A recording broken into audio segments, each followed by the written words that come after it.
The day before my sister's promotion party, Dad said, "You'll pay. Find the money." 29 people expected. My sister smirked. "Don't mess this up." I smiled and nodded like the dutiful backup daughter. By noon the next day, I was in Madrid. When the waiter brought the bill, Dad froze. "You're joking, right?" "My name is Hazel. I'm 28, and I live in Denver, Colorado, in a glassy one-bedroom that looks down on traffic and up at mountains that never care what my family thinks. I'm a freelance UX/UI designer, quiet on the outside, obsessive on the inside. I can spend 6 hours adjusting the curve of a button until it feels like it belongs to a human hand.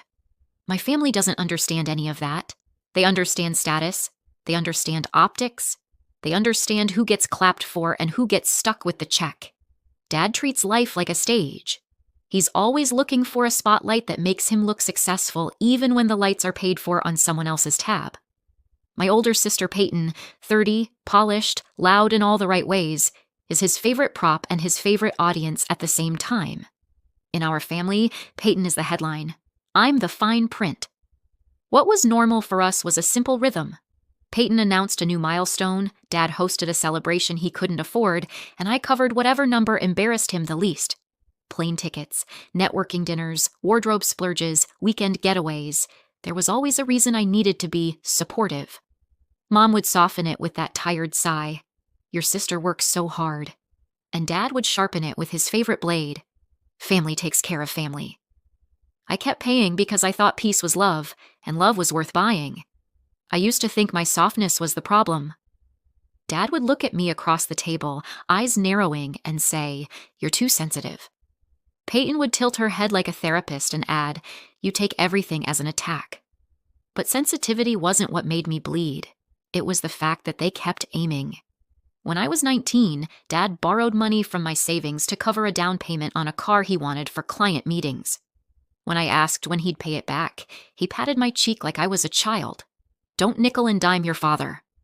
At 23, Peyton needed a starter fund for a move and swore she'd repay me in 3 months. 3 years later, she still called it that little loan you gave me. Every time I tried to protest, Mom would step between us with the calm voice of a referee protecting the wrong player. "Let it go. It's not worth a fight." So I learned to swallow, to smile, to be the quiet solution. I didn't realize I was training them to treat me like a resource instead of a person. Then I built something that was finally mine. It started as a side project and turned into a secret I guarded like a heartbeat. An AI-driven interface algorithm that could analyze user behavior and generate adaptive components in real time. Not a gimmick, something with teeth. Something that could change how products were designed. I documented everything. I time-stamped every commit.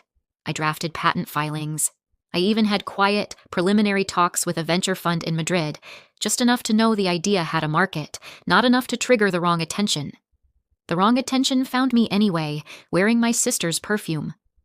Peyton called one night in a panic about a product presentation. "Elias is writing me," she said, voice sweet with stress. "He wants something innovative. I need inspiration." Elias, her CEO. A man known for being pragmatic and cold, the kind of leader who cuts projects with one sentence and never apologizes for it. "Let me peek at what you've been working on," Peyton added. "Just a glance. I won't take anything." I stared at my laptop, at my code, at the months of sleep I'd traded for it. "No," I said. A pause. Then her laugh. Light, dismissive, practiced. "God, Hazel, you're acting like you invented electricity." "I'm acting like it's mine." She shifted into her other voice, the one that comes out when the charm doesn't work. "Fine, stay small, but don't blame me when I'm flying and you're still freelancing in pajamas."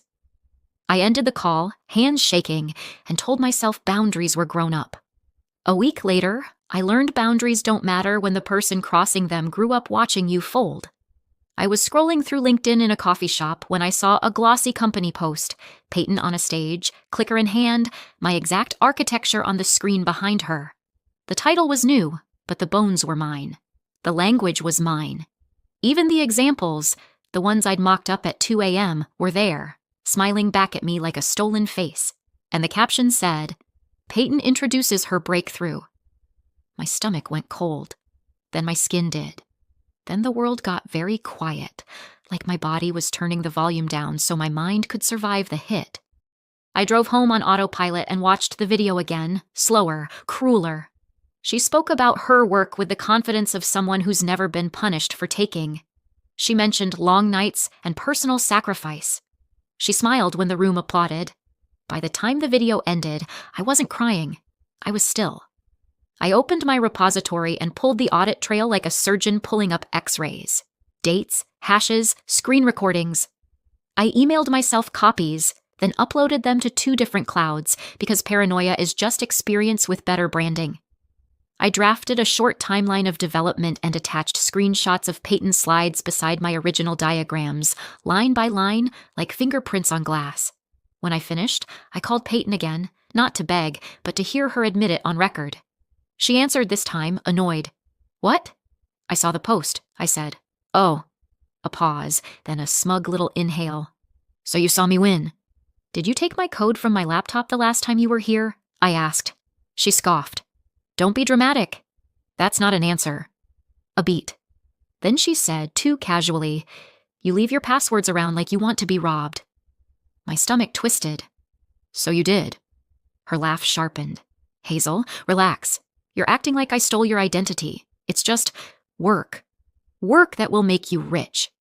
Work that will make us all look good," she corrected. "You should be grateful." Grateful, like I should thank her for taking my lungs and leaving me the box they came in. I called Mom. Mom sounded cheerful, like betrayal was a weather report. "Hi, honey." "Did you know Peyton stole my algorithm?" I asked. A silence where I could hear her thinking. Then, "Hazel, don't start. Your sister finally got a real title." "My work got her a title." Mom exhaled, irritated now. "You always make everything about you." I laughed once, sharp. "It is about me. It's my code." That night Peyton called again. This time she didn't even bother with denial. "Knew you'd find out," she said, almost amused. "Why?" I kept my voice flat because flat is safer than breaking. "Because I needed a win," she said, like it was obvious. "And you had it sitting there collecting dust." "It wasn't dust. It was a product." "A product?" she snorted. "In your little freelancer cave? Hazel, be serious." I swallowed. "Elias thinks it's yours." "That's because it is mine now." Her voice cooled into something mean. Who's he going to believe? A rising creative director or a nobody who works from her couch? The words hit an old bruise, the family story that I was optional. "Creative director," I repeated. She hummed. "Effective immediately. They're throwing me a promotion dinner tomorrow. Dad's losing his mind. It's at Lumina." Lumina. The most expensive restaurant in Denver, all velvet and ego, the kind of place where the wine list looks like a ransom note. "I want my credit," I said. Peyton laughed, loud enough to make it a performance. "Credit doesn't pay bills. You should know. You've been paying ours for years. Consider it rent for living in the shadow of my shine." I closed my eyes and let the insult land. Then I opened them and chose calm. "Congrats," I said. Peyton paused, suspicious. "That's it?" "Yeah," I said softly. "Don't mess it up." I hung up before she could hear the smile. Not a happy smile, a precise one. The next morning Dad called like he was handing me a task, not asking a favor. "Hazel," he said, bright with pride. "We're hosting 29 people. Elias and his executives, the right friends. This is the kind of night that changes everything. You'll pay. Find the money." I leaned against my kitchen counter. "Why am I paying?" "Because we're family," Dad snapped. "Because Peyton's success is our success. Because you owe this family for everything." I pictured my bank statements. Years of everything. "Dad," I said, "Peyton can pay." "She can't cheap out in front of Elias," he said. "And you can't cheap out in front of us. Don't embarrass me." In the background, I heard Peyton's voice, airy and cruel. "Tell her not to mess this up." Dad repeated it, pleased. "Peyton says don't mess this up." I could have screamed. I could have cried. I could have begged to be seen as more than the spare part. Instead, I smiled into the phone. "Okay," I said. "I'll handle it." Dad's relief was immediate, like obedience was affection. "That's my girl." After we hung up, I didn't sit down. I didn't spiral. I moved. First, I tied my platinum card to the reservation. Not because I intended to pay, because I intended to control the moment it failed. Then I called Madrid. The venture fund I'd spoken with before answered quickly, and I sent them everything. The original repository, the commit history, the patent drafts, the digital trails that showed my authorship like fingerprints. I included screenshots of Peyton on stage with my architecture behind her. The analyst's voice sharpened as he read. She presented this as hers? Yes. A short pause. This is theft. And the timing. Your sister is now public with it. We can move. 4 million euros for exclusive European rights. But you must sign in person. Tomorrow. In Madrid. Tomorrow. The same day as the party. I'll be there, I said, and my voice didn't shake. That morning, while Peyton got her hair done and Dad bragged to anyone who would listen, I packed one suitcase. Laptop, documents, blazer. The things I needed to become a person they couldn't invoice. Before I went to the airport, I drove to Lumina.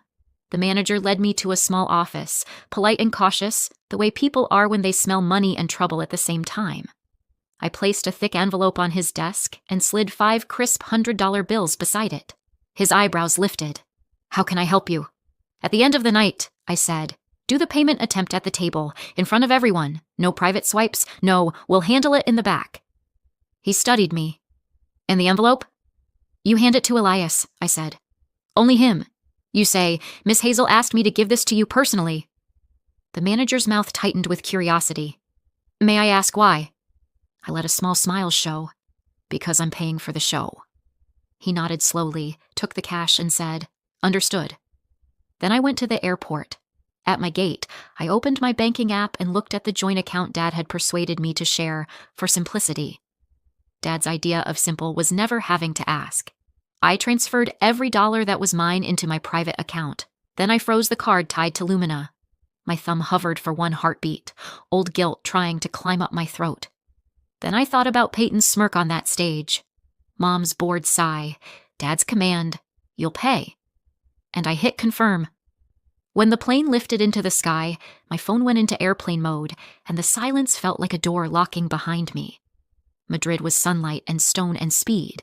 By noon, I was there exactly, as promised, walking into a glass office where people didn't care who my father was, only what my idea could become. They moved with efficiency that felt almost kind. They verified my proof. They checked timestamps. They asked the right questions. Their interest turned into appetite. 4 million euros. Exclusive European rights. A contract that made my hands feel heavy just holding it. I signed. Ink on paper. My name. Clean and final. After I signed, the analyst asked if I wanted their legal team to send a notice to Peyton's company immediately. The offer was calm, professional, almost gentle. I pictured Dad's face if a legal letter arrived before the dinner. I pictured Peyton spinning it into another scene where I was the jealous little sister trying to sabotage her. They would rally, they would prepare, they would turn it into a family war I didn't have time to fight. Not yet, I said. Let the truth arrive when it can't be rewritten. He nodded like he understood exactly what kind of people I was dealing with. Later, walking back through the narrow streets, I caught my reflection in a shop window. Hair messy from travel, eyes too sharp, mouth set like a line someone had finally drawn. I looked older than 28, not in the tired way, in the awake way. I sat on a terrace with a glass of sangria and watched the city live around me. The sun warmed my wrists. My shoulders, for the first time in years, didn't feel like they were bracing for impact. Then I turned airplane mode off. My screen exploded. Dad, where are you? Dad, pick up now. Peyton, Hazel, answer. Mom, your father is upset. What is going on? Dad, do not humiliate us. Peyton, if you ruin this, I swear. I stared at the messages like they belonged to someone else, like they were a rerun I'd already watched. Back in Denver, the banquet was starting without me. I could see it in my head. 29 guests, the expensive wine, the laughter timed like a soundtrack. Peyton glowing as she took credit for my work. Elias sitting at the table, approving, calculating. Dad beaming like he'd built her with his own hands. My phone buzzed again. Voicemail. It was Dad, and I could hear restaurant noise behind him. His voice was tight, trying to sound in control. Hazel, he said, forced laughter leaking through. What is this? The card isn't going through. Fix it. Now. I didn't. Another voicemail. Peyton this time, and her tone had shifted. Less smug.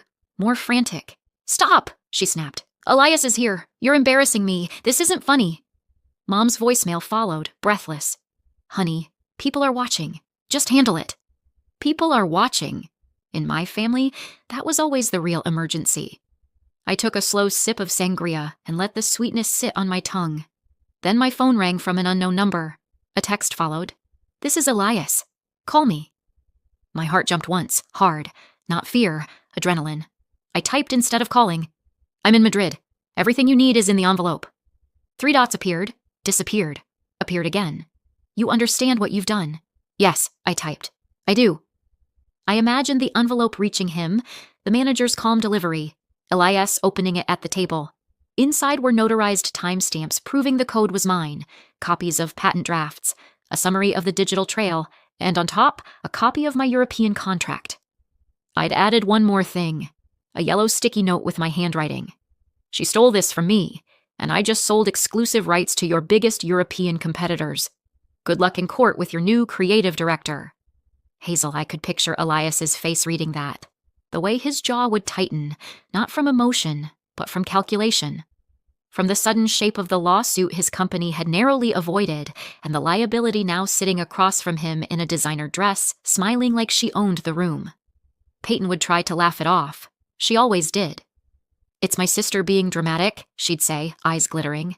You know how families are. Elias wouldn't care. Men like him don't. He would ask one question, simple, lethal. Did you steal it? And when she hesitated, when her confidence cracked just enough, he'd end her in one sentence. You're fired. Not later, not privately, right there, in front of 29 people who'd come to witness success and instead got a live autopsy. My phone buzzed with new messages, faster now, the tone collapsing into panic. Peyton. Hazel, please. Please answer. Mom, they're threatening to call the police. Dad. If you don't fix this, don't call me your daughter. Then, minutes later, one voicemail that sounded like the moment the floor dropped. It was Dad, and his voice wasn't commanding anymore. It was small. The waiter must have come back with the bill. The total must have been said out loud. 18,500, I whispered, tasting the number like justice. Dad's voicemail ended with the line I'd heard in the restaurant, in the hook, in my head. You're joking, right? I didn't call back. Because back in Denver, they were trapped with a bill that matched their arrogance. Elias and his executives would have stood up and left, refusing to cover the corporate share after learning their creative director was a thief. The room would have gone silent, the kind of silence that makes everyone stare at their own glass.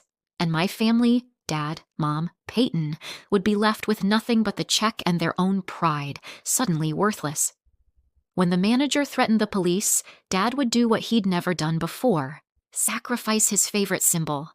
Dad's Porsche 911, vintage, loud, his beloved proof that he mattered. In that parking lot under harsh lights, he would call a night car buyer service, one of those places that smells desperation from a mile away. They would offer him a third of what it was worth.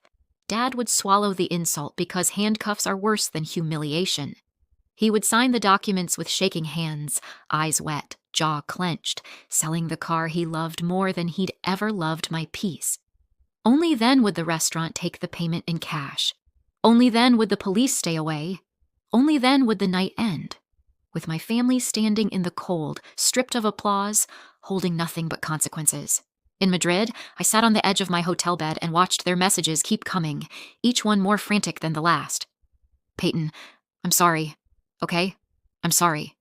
Mom, please, we raised you better than this. Dad, you ruined your sister. You ruined this family. I felt something in my chest loosen. Not joy, not cruelty, just the quiet relief of finally stepping out from under their story. I opened the back of my phone, slid out the SIM card, and held it between my fingers. It was so small for something that had kept me tethered for so long. Then I dropped it into the trash. The silence afterward was clean. It didn't beg. It didn't guilt trip. It didn't demand. It simply let me exist. 2 days after I threw away the SIM card, I bought a new one with a new number and only gave it to 3 people. My bank, my lawyer, and my best friend from college, Lena, the only person who'd ever said, without hesitation, you don't owe them anything. The first message that hit my new number was from Lena, with a screenshot.